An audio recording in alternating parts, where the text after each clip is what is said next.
When I was little, a kid pointed at me on the playground and shouted, "Her arms fell off!"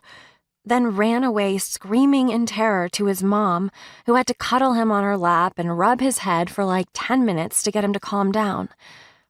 I think, up until then, I hadn't thought about the idea that my arms must have actually fallen off at some point in my life.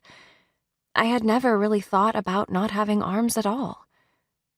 My missing arms weren't an issue for me or my parents. I never once heard either of them say, "Oh no, Aven can't possibly do that because that's only for armed people." Or, "Poor Aven is so helpless without arms." Or, "Maybe Aven can do that one day, if she ever grows some arms." They always said things like, "You'll have to do this differently from other people, but you can manage." And, "I know this is challenging. Keep trying."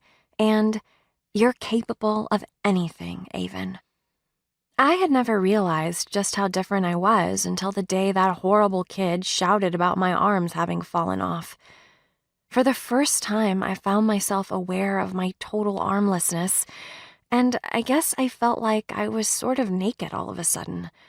So I, too, ran to my mom, and she scooped me up and carried me away from the park, allowing my tears and snot to soak her shirt. As she drove us home that day, I sat whimpering in my car seat and asked her what had happened to my arms and why they'd fallen off.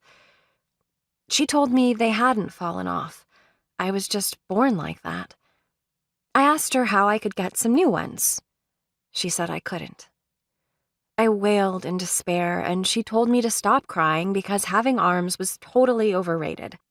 I didn't know what overrated meant at the time because, like I said, I was really little and so was my brain. I kind of figured it out over the next few days, though, because my parents were constantly saying things like, "Coloring this picture with my hands is okay, but if only I could color it with my feet like Aven. Now that would be fantastic." And, "Eating spaghetti with my arms is just so boring. I wish I could eat it with my feet." And, "The only person I know who can pick their nose with their toes is Aven. She sure is a special little girl."